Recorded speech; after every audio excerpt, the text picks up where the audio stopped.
he goes by the name That Guy T. And I like this guy. He knows what he's talking about. He's going to be talking about venture culturalism. You've heard of venture capitalism? Well, he's doing something similar to that, but helping people build the cultures in their community. I particularly like him because he's from Atlanta, and I spent a lot of time in Atlanta, spent 4,000 of the best years of my life at Georgia State University. At least it seemed like that long when I was going there. But he is here to talk to you today about the venture culturalism. Please join me in welcoming That Guy T.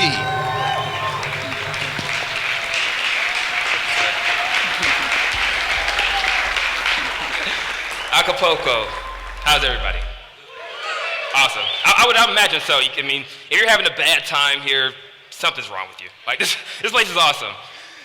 But so before I begin, I want to give a little background. If any of you have seen my previous piece of presentation last year, or if you were in attendance, you might know that I kind of fucked up. The reason for that being a few things, not being prepared, anxious. It was my first time public speaking ever. This is my second. And also, appreciate it. That's what happened last year. Everybody was still encouraging and awesome. It's great vibes here. And the last year, before night, 25 or so vodka Red Bulls that I had with Jeff Berwick at the strip club wasn't a good idea. But today, I'm focused and, I know exactly what we're going to get into. So the title of my speech is Making a Difference Through Venture Culturalism. And I'm going to get into defining what venture culturalism is in one moment. It's a fairly loose concept that not that many people know about. But before, just give a brief summary, because some of you guys may know of my work on YouTube. I'm a socio-political commentator, opinionator, I like to describe myself as.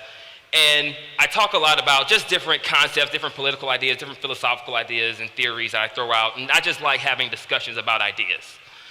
And I like it so much that I'm pretty diverse in, my outreach in terms of, being interested and fascinated by different cultures.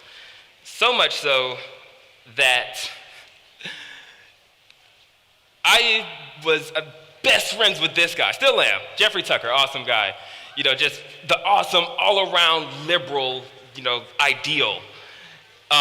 Friends with him, but I'm so diverse that I also went through a phase where I was damn near a Nazi. This guy was a Nazi.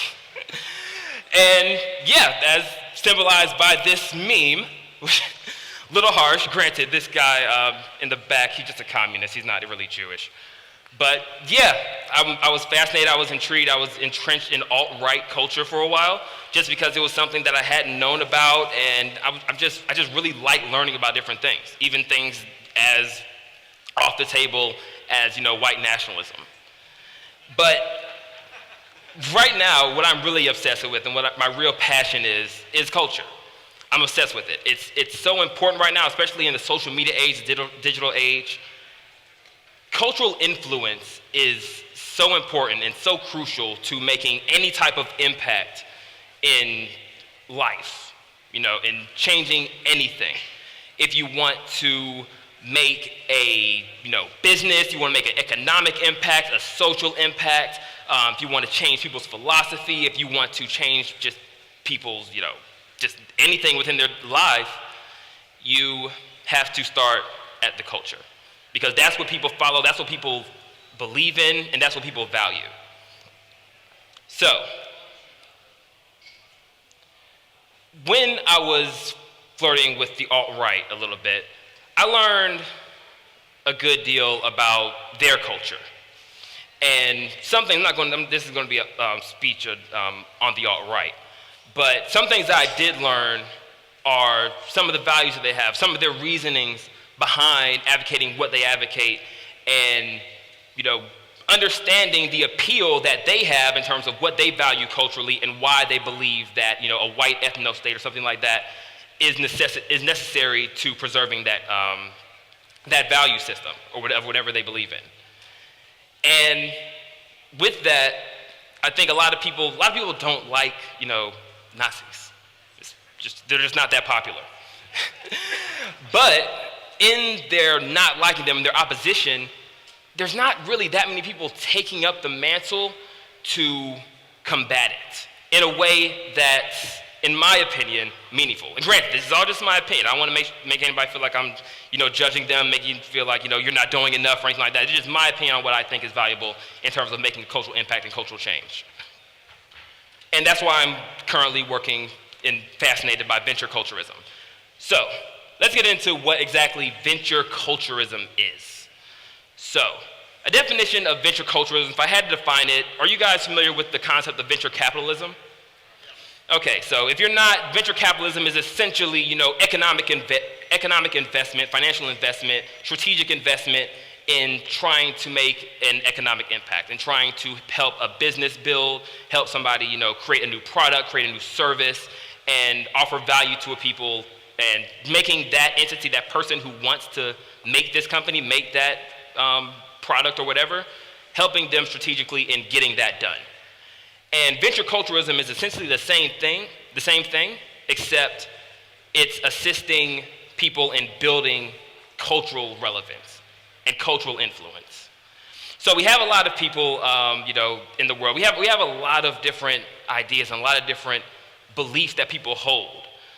And in a way, it's kind of like, there's sort of like what I would describe as a cultural entrepreneurship, tidal wave that's overtaking society everywhere. Not only in America, but also in China, in India, anywhere. And it's in so many different markets. It's not just political. Some people have a very strong cultural attachment to fashion. Some people have very strong cultural attachment to religion, to economics, to politics, to their identity, their racial identity, their gender identity, their whatever. And people are realizing that there's a big market to make a difference and to get people to recognize you and to make a cultural difference, a cultural influence that previously was relegated to like the aristocrats of society. It was previously relegated to the mainstream media. That's who directed the culture of a nation. The politicians, that's who directed the culture of a nation. But with these new tools that we have, these new social media tools of Twitter, Instagram, Facebook, YouTube, all these different outlets that we have to actually inform and persuade people, we're kind of like decentralizing cultural influence. And it's a land grab right now of anybody who wants to make a difference, target culture. And the thing is, also make sure that you are relevant within whatever culture you want to influence. And we'll get into that in a second. And the reason I'm so passionate about this is not only because of the moral value I see in people being able to take ownership of themselves and ownership of being able to make a difference through nothing more than the means of communication and their own themselves. Just put in the work, put in the hustle, and get people to hear what you have to say, and then get them to follow. And I'm doing that right now because I am actually soon to be launching a marketing consultation and project acquisition firm called Bespoke Black. We haven't launched just yet, but we're going to be doing the same thing, basically a venture culturist startup, helping people market whatever cultural influence that they want to have. Little shameless shilling right there. And one of the main reasons that I like this, not only because, I'm not going to lie, to be straight up with you guys, we're all capitalists here, there's money to be made in this shit. But outside of that, it's meaningful. And one thing that I am really fascinated that's going to happen soon, I'm really fascinated in the idea of impactful anarchism. And there's different ways that people are, there's different ideas that people ascribe to anarchism. There's the really staunch individualist. I think everybody is an anarchist, has to be an individualist at heart. But there's different methods that people take to, utilize their anarchism, to make their anarchism work or to utilize, to basically, people approach anarchism to do different things. I approach anarchism, I'm sure, not for the same reasons that everybody does. I'm sure we all believe in non-aggression, we all believe in peace, liberty, and free markets and things like that. But outside of that, we also all have our own cultural values that we selfishly envision the rest of the world to follow.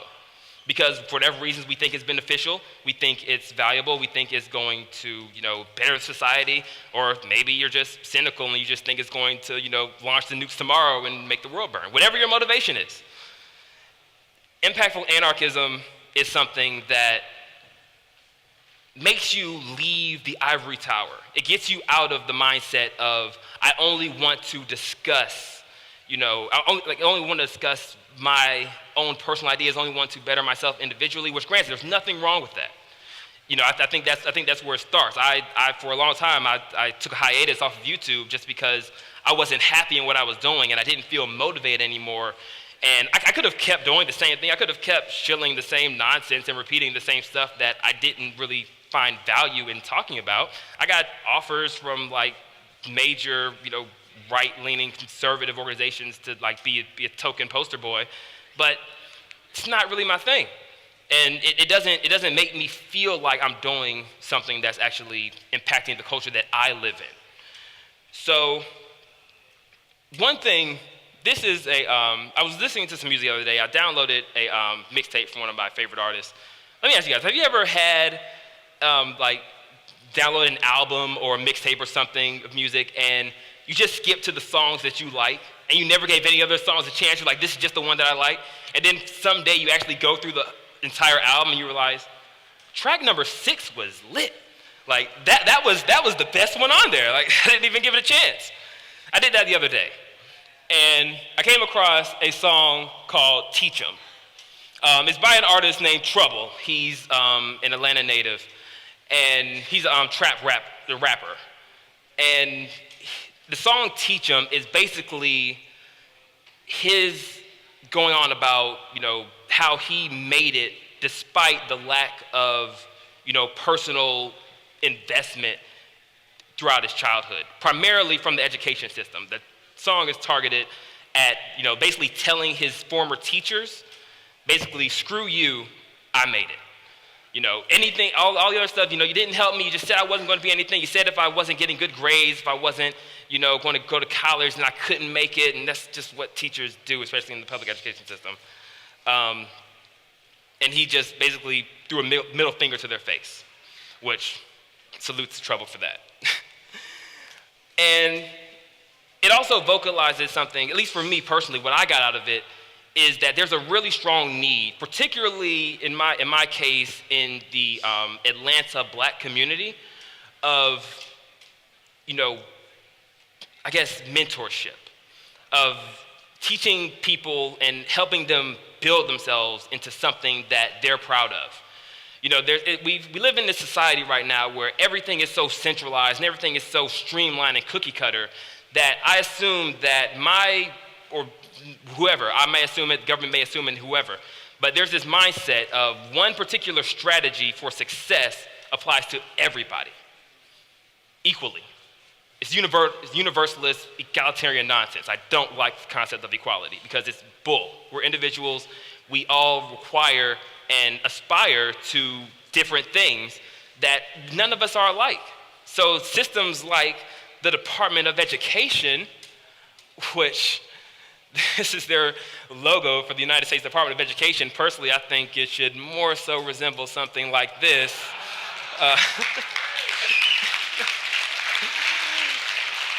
Actually, no, that's too nice. There we go. Come in. That's more like it. Okay? Terrible, absolutely shitty organization. And the one idea, this as an example, people, if you have an issue or take issue with the Department of Education and how it operates, you go about it, most people generally go about it in focusing on the macro, okay? So you focus on, if the Department of Education is screwing over our children, you focus on passing some bill or legislation that'll, reform the curriculum or, decrease, spending and, vote for charter schools and things like that, which is all fine.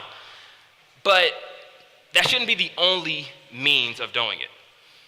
And it's not something that's necessarily impactful. We can all agree that, every year for the next 10 years, we're all going to vote against the Department of Education. We're going to vote against it growing. We're going to vote for, more privatized and advocate for more privatized, education methods, things like that. But who did that help? The ideas are right. Your motivations are correct, but there's no work really going into it because we're just stuck in this loop of we have to theorize, we have to, conceptualize, and we have to get the philosophy right before we can act. And in many cases, many people believe that we only have to get the philosophy right in our individual context and never act. Somebody else will act. We just have to tell these guys the good ideas, and then somebody else will actually go make it happen. I think, and granted, this is not a attack on anybody, but personally, I think if you believe that you want to make an impact culturally, this is a cowardly move. That if you really want to make a difference, you have to put in the work. You can't just read Rothbard. You can't just, understand all of these different things for yourself and just leave it at that. If you truly want to make an impact, you have to matter. And something that, nobody knows, people who really, like 99% of the people who really feel issues with the Department of Education, for example, they don't really care that you're just, voting against what's screwing them over. They actually want tangible solutions. And, if you're thinking in the macro, you won't really do that. But if you take a turn and think in the micro of it, think more closer to you, closer to your hometown. I don't know how many people are here from Atlanta, but I'm from Atlanta. I'm sure all of you guys are from different places, and you all experience that culture. We're in Acapulco. We're all having a good time. There's a few Acapulco natives. But for most of us, this isn't really our culture. This is an escape from that. This is something that we come to, and we go on vacation. We come collectively for the collective interest to build a little community and build. But after this conference is done, we're all going back home. We're all going back home to our own lives where people have different, varying concerns that they're all looking for answers to that we don't focus on because we want to focus on the big picture. We just want to focus on the main thing, the big state, the big government, the big federal subsidies. Whereas I'm working right now, I had gotten in contact with one of my old high school teachers, great guy, my 12th grade senior year. His name was Mr. Cave. And he was a broadcast marketing teacher, but the class really focused on just, having discussions, having dialogue. And it was a really different atmosphere than what I'm accustomed to. It wasn't, just this is the curriculum we're going to teach you, we're going to, inform you that. He actually, listened and found investment in, and put out investment in helping craft my ideas and helping me become a more well-rounded person from my perspective. Not from what he believed would be the best success method for me personally. He listened to me, asked, what do I want to do? What do I want to make happen? And assisted me in doing that. He gave me good strategic tips in making that happen. And with that, I hope to hopefully soon do the same thing when I get back to Atlanta to reconnect with him and, make a difference in helping kids, just help inform them. 10 minutes, I want to get some Q&A in, but I'm going to go ahead and breeze through this.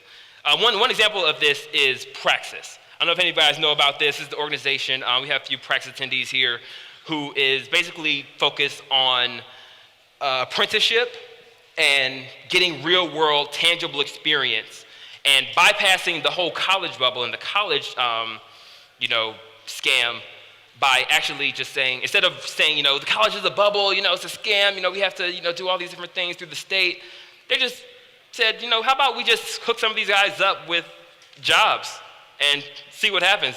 Give them some real world experience, make them successful. And that's just one good example of what I see to be venture culturism. And that's what I'm doing. That's why I'm involved in Atlanta. And here's the thing, two more points before we get into Q&A. When you're influencing culture, you can't think of it from a mindset or perspective of everybody's going to agree. We're different, okay? My culture is not the same as most of you, I'm sure. And that's not a bad thing. Me having a different culture isn't an attack. I don't hate people who have different cultures than me. I don't hate people who think differently than me. I hate people who aggress against me. I hate some even though I disagree, like I'm more right-leaning, but I disagree with like feminists and SJWs and different like egalitarian, pro-equality sex. But they're not my enemy. I just find disagreement with them. I'm in competition with them, admittedly, to build culture. I don't find them my enemy. My enemy is somebody who restricts my ability to do that. My enemy is the state. Then anybody else is fair game. So, let's see. Let me breeze through this really quick. Okay. One thing that when I said that the best thing that you can do if you want to build a culture is matter. And there's something that's approaching, which I describe as the aristocrat economy. And some people might see this as, pretentious, bourgeoisie, me high, huffing my own farts. But the thing is, if you want to make a difference, you have to matter. You have to be important. You have to have people know who you are. And this doesn't have to be on a big scale. Again, you don't have to run for office. You can matter I work at a call center right now. You can matter at a call center. We have our own little cultural aristocrats in our call center. And people have taken it upon themselves to, influence the environment by doing that. And the one thing that a lot of people say like they don't want to do it, and that's just fine. It's not for everybody. Everybody doesn't want to, be labeled with this public scrutiny. Everybody doesn't want to be on the main stage. Some people just want to live their lives individually, peacefully, and just go about their daily thing. That's fine. But if you do want to make a cultural impact, I think it's very important that you matter. And one of the most bullshit excuses that I've ever heard of why people don't do it, I've heard people say, I don't do it because I don't find motivation in that. It doesn't fulfill me. I don't feel qualified to do so. That's fine. But the most bullshit excuse of not mattering is that there's too much competition. Like people tell me all the time. I see people tell me, I don't want to do a vlogging thing, on whatever because somebody like Lawrence Southern already has all the market share. Or I don't want to get involved in libertarian space because there's already too many celebritarians, and that's insane to me. And the thing is, there's a huge market demand for cultural aristocrats. Culture is being decentralized, and there's more markets opening up, more niche communities that need leaders. And how many people, a year ago, probably a few years ago now, when I heard Jeff Berwick was launching Anarchapulco, I thought, who the fuck needs another Liberty conference? Like, we have plenty. We have Pork Fest, we have Liberty Fest NYC, we have Liberty Con. Who needs another one? We have like every month I'm getting a Facebook notification of, hey man, you going to that event? But look how many people showed up. Like, look at the demand for a competitor and a new platform, a new market, and this is whether you're building something, whether you're an individual, there's people who want to listen to you. And some things that people do, one thing that I'll close on this, is that they talk about, sorry, lost my train of thought, trying to get through these slides in enough time, but they figure that somebody else is going to take the mantle, somebody else is going to put in the work to actually make a cultural difference, which is some people do. But they also feel that that person that is doing something, that they have a right to, they feel like they're on the same level of, impact and doing something. They feel like they're putting in the same work that somebody else is doing. They feel that, somebody like Ron Paul, They're the same. They're on equal footing to criticize him and tell him that, he's not doing enough, when all they're doing is just sharing memes on Facebook, which is an action. I encourage people to do that, get involved in social media, make influence there. But you know how many people I see on my Facebook page who, probably good people, probably really cool guys who have interesting perspectives, and they just have Ron Paul, God bless his heart, they just have a selfie with them at a Ron Paul convention taking a picture with a blue Ron Paul background. And it's like all these different profiles. Like, it's okay, if I'm just looking at Ron Paul, I just assume that when I see your personality, that Ron Paul represents you. And if that's the case, that's fine.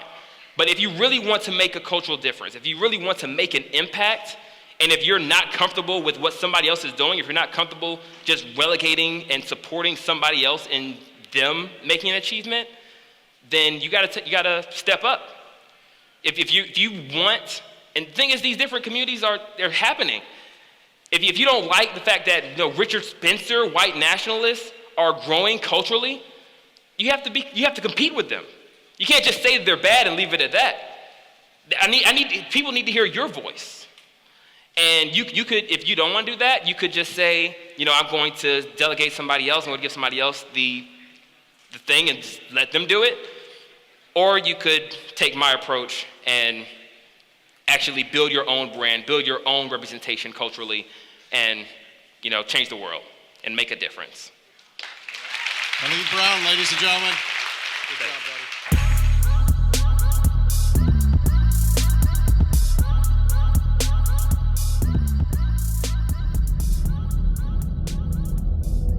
There was an idea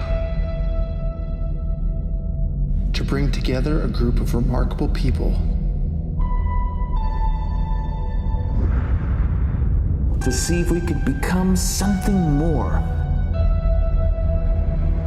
So when they needed us, we could fight the battles that they never could.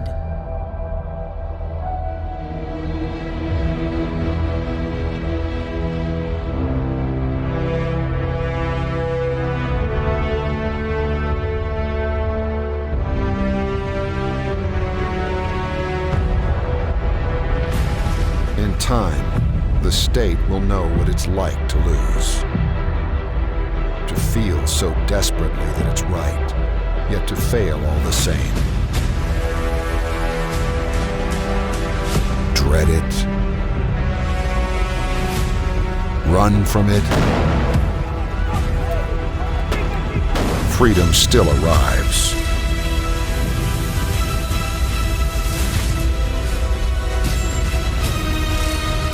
Vacate the state.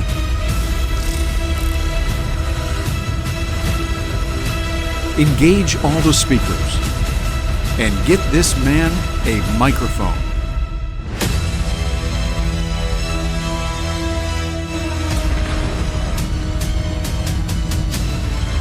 Fun isn't something that one considers when eradicating tyranny. But this does put a smile on my face.